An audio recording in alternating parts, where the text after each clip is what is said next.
Okay, let's unpack this. The world of aviation, usually, a picture of routine safety, was really jolted on Thursday, June 12th, 2025. A truly terrible event. Air India flight AI-171 crashed just moments after takeoff in Ahmedabad, India.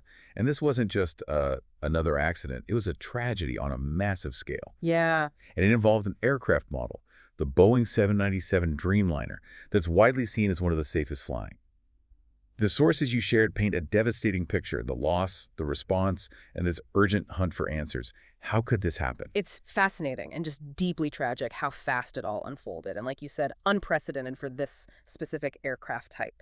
So our mission today is really to go through the information you've given us, pull out the crucial facts, and try to understand the timeline, the human impact, and the really complex puzzle facing investigators right now. Absolutely. We're doing a deep dive into your source material here to get the clearest possible picture of Flight AI-171. So let's start with the basics. The event itself. What did the sources tell us about the flight, the plane, the crash location? Okay, so the aircraft was an Air India Boeing 787-8 Dreamliner, registration VT-A&B. It wasn't brand new, about 11 years old. Right. The date, again, Thursday, June 12th, 2025. It was a London Gatwick-bound flight, had just taken off from Sardar Vallabhbhai Patel International Airport in Ahmedabad, runway 23, and it crashed straight into the BJ Medical College hostel block. That's in the Meghani Nagar area of the city. And the human cost. Yeah. You mentioned it's immense. It's just grim. The numbers are central to all the reports. We're talking 241 people on board. That's 230 passengers, 12 crew, none survived. Okay. And then added to that, at least 38 fatalities on the ground where the plane hit the building. So that brings the total. At least 279 people. It's being called one of the deadliest aviation disasters in, recent memory. And critically, the sources all confirm this is the first fatal full hull loss of a Boeing 787 since it entered service. That fact alone is shocking. A 787 crashing. But those numbers, just heartbreaking. Let's focus on those critical moments right after the plane left the ground. What does the timeline look like, according to the sources? Okay, takeoff was at 1:38 p.m. India Standard Time. That's 08:08 UTC. Reports said the weather was stable, clear visibility. So it doesn't seem like initial conditions were a factor. But the trouble started almost immediately. Very low altitude. That's right. The sources point to problems starting around just 625 feet above the ground. That's barely seconds after leaving the runway. Wow. And this is when the pilots made that urgent call. Yes, the Mayday call. The pilots were Captain Sumit Saparwal, 55 years old, very experienced, over 8,200 hours, and First Officer Clive Kunder, 32, with about 1,100 hours. They reported a critical loss of power and thrust. What'd they actually say? The sources quote parts of their call, desperate phrases like no thrust and unable to lift. Unable to lift at 625 feet. I mean, this just tells you the severity instantly. And the tracking signal, the transponder, that was lost almost right after, even lower. Exactly. Signal lost within a minute of takeoff, around 230 feet. And this lines up with what eyewitnesses and some video footage showed the plane struggling for height, landing gear still down, then a rapid descent. And then the impact. And the catastrophic impact into the building, a massive fireball. The reports on the impact itself are tough to read. Sources mentioned extreme heat. Yeah, estimated at 1,500 degrees Celsius. Just incredible heat, which, as you can imagine, has made identifying victims incredibly difficult. And hitting the BJ Medical College hostel, the canteen, it meant students, staff on the ground were directly impacted, tragically adding to that awful death toll. It really drives home that the devastation wasn't just the plane. It spilled right onto a populated area. Yeah. Moving from the mechanics, the sources also spent a lot of time on the human cost. Yeah. Just devastating. But amidst all that, there was one extraordinary story of survival mentioned. The sole survivor, yes. Vishwas Kumar Ramesh, a 40-year-old British citizen. The reports really highlight his survival as, well, a miracle. He was in seat 11A right next to an emergency exit. How did he make it, according to his account? Well, he reported that the section of the plane he was in somehow detached from the main wreckage when it hit. It landed sort of on the ground floor of the hostel, which let him escape the worst of the fire. He's being treated now at Ahmedabad Civil Hospital for multiple injuries. Just an incredible detail, really, given the circumstances. It truly is. Yeah. And the sources, they detail the 241 onboard fatalities. Yeah. Did they break down the nationalities? They did provide some breakdown. 169 Indian nationals, 53 British citizens, 7 Portuguese, and 1 Canadian. And just horribly, the passenger list included 11 children and 2 infants. Oh, no. Any prominent victims mentioned? Yes, a few names came up repeatedly. B.J. Rupani, who was the former chief minister of Gujarat. Also, Dr. Pratik Joshi, a radiologist based at Royal Derby Hospital in the UK. He was traveling with his wife and their 3 children. The whole family. Yes, the sources mentioned a detail about a photo, apparently a selfie they took just before boarding, that was widely shared afterwards. So sad. Those personal stories just make the scale of it so real. And you mentioned the identification challenges due to the fire. Yes, the extreme heat just complicated everything. Forensic experts, according to the reports, set up a makeshift DNA testing site right there at the BJ Medical College Examination Hall to process remains. As of June 16th, which was a few days after the crash, only 35 bodies had been formally identified. So difficult for the families waiting. In that immediate aftermath, the response from authorities, the airline, that's crucial. What did the sources say about that? The government reaction seemed pretty swift. Prime Minister Modi, Home Minister Amit Shah, the Civil Aviation Minister Ram Mohan Naidu, they all visited the site, visited hospitals, offered condolences, reviewed the rescue efforts, held high-level meetings, coordinating the response. And support for the families. Was that set up quickly? It appears so. Multiple helplines were established, both by the government and Air India for assistance and information, and the Tata Group, which owns Air India now, made a significant pledge. What was that? 1 crore rupees, that's about $120,000 in financial aid for each fatality, plus covering medical expenses for the injured and helping rebuild the hostel block that was destroyed. Okay, so now the investigation, the absolutely crucial phase. How are they trying to figure out what caused this? Right. India's Aircraft Accident Investigation Bureau, the AAIB, is leading the investigation. They're getting help from international bodies, the UK's AAIB, the US NTSB, and also from Boeing, the manufacturer. Standard procedure in these cases. And the most vital evidence, always, are the black boxes. Absolutely essential. You've got the flight data recorder, the FDR. That records, well, everything the plane systems are doing: altitude, speed, engine stats, flap settings, control inputs, hundreds of parameters. That was found relatively quickly, June 13th, on the rooftop near the crash site. Then there's the cockpit voice recorder, the CVR. Captures all the audio from the cockpit pilot conversations, alarms, engine sounds, everything happening in those final moments. That took a bit longer to find, recovered on June 16th. Analyzing the data from both of those, synchronized, that's how investigators piece together exactly what happened. So based on those early reports, expert commentary in your sources, Yeah.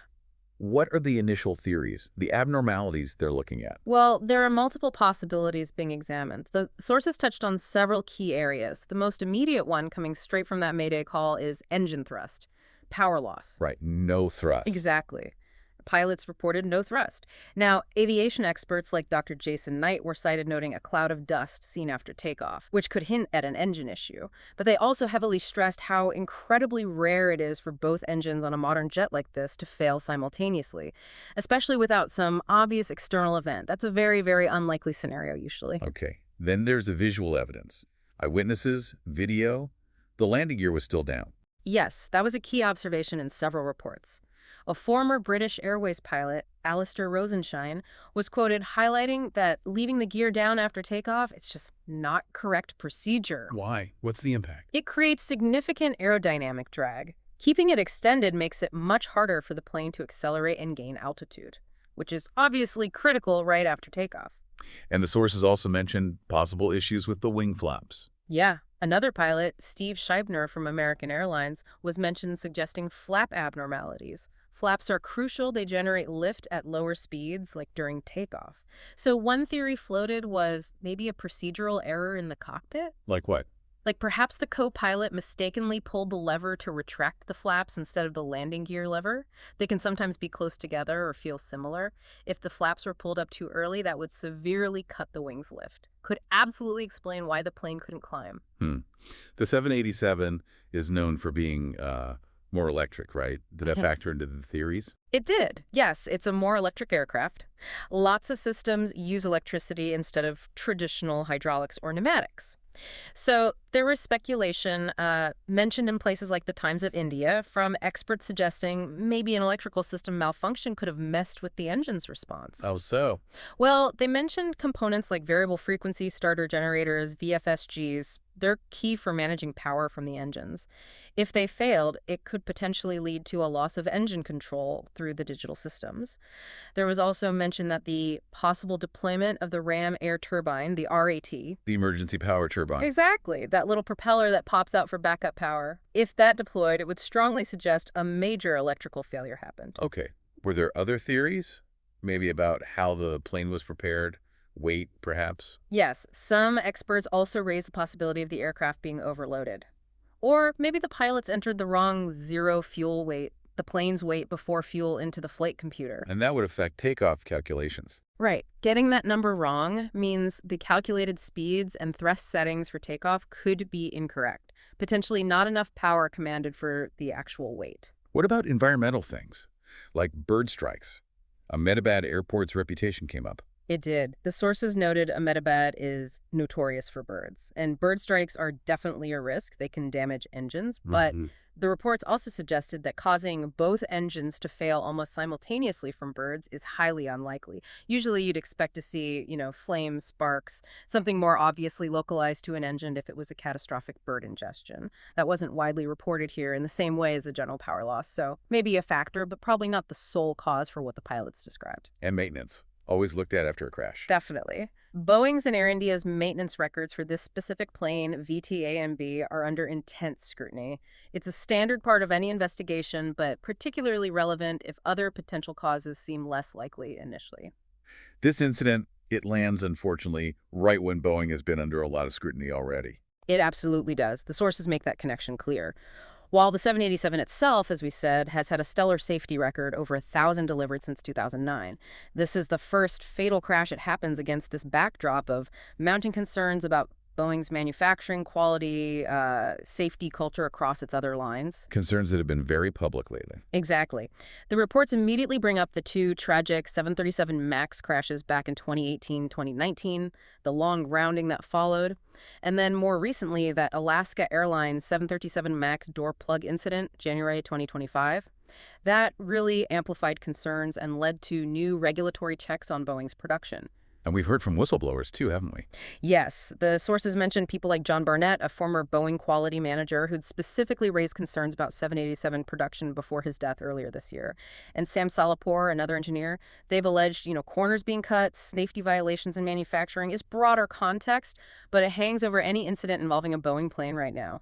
Did Boeing issue a statement about AI-171? They did. Expressed condolences, standard stuff, said they're ready to provide full technical support to the Indian investigation. And regulators in India. They took action regarding Air India's other 787s. Yes, pretty quickly. Indian regulators ordered Air India to conduct additional maintenance actions on its entire 787 fleet, sort of a precautionary measure after the crash. The FAA in the U.S. said, there wasn't immediate data for a global grounding, but they're watching closely and committed to any safety recommendations that come out of the investigation. And then, just to compound the worry, the sources noted another incident with an Air India 787 just days later. Yeah, that really increased the pressure. Just 4 days after Ahmedabad, on Monday, June 16th, another Air India 787-flight AI-315 had to turn back to Hong Kong shortly after takeoff. Why? Reason given was just a technical issue. Now, that flight landed safely, thankfully, but having a second incident, same aircraft type, same airline, so soon after a fatal crash. Well, it significantly heightened scrutiny on Air India's operations and the 787 fleet in general. Yeah, you can imagine. This is clearly a really difficult situation for Air India itself. It's described as a severe blow, especially because the airline is in the middle of this major revitalization effort under the Tata Group. Air India's CEO, Campbell Wilson, put out a statement: deep sorrow, commitment to helping families, full cooperation with the probe. And the market reacted. Stock prices. Yes, there was an impact. Some listed Tata Group companies, like Tata Technologies, Trent, saw their shares dip maybe up to 2.6%. Boeing stock, BA, also dropped 4.8% on the day of the crash, another 1.7% the next day. Even though Boeing's shares had been up overall for the year, an event like this is a major PR crisis. It can definitely affect future orders, maybe push airlines towards competitors like Airbus. So as we pull all this information together from your sources, it's clear this was just an incredibly complex, incredibly rapid disaster right after takeoff. Absolutely. Investigators have got multiple potential paths to look down. You've got issues potentially hitting engine power directly, maybe the wing's lift surfaces. Could those be linked to electrical problems or maybe a procedural error? Or are there underlying factors? Maintenance, even manufacturing questions might come up. That black box data, the FDR and CVR, that's going to be absolutely paramount in figuring out what really happened in those last seconds. And the whole aviation world, and especially the families, are just waiting for clear answers from this investigation. It has to be meticulous. Yeah, and it's not just about finding one single cause. It's about understanding how all the systems interacted, what the pilots were dealing with, and crucially, what lessons can be learned to stop anything like this ever happening again. It's such a stark reminder, isn't it, of the complexity of modern flight, even though it remains incredibly safe overall. And it just highlights how critical these investigations are. It really does. And maybe this leaves you, the listener, with something to think about. Given how sophisticated planes like the 787 are, but also considering the recent spotlight on manufacturing quality, how do you think tragedies like this, combined with those broader concerns, might impact public confidence in flying, even on aircraft types that have had, until now, very strong safety records?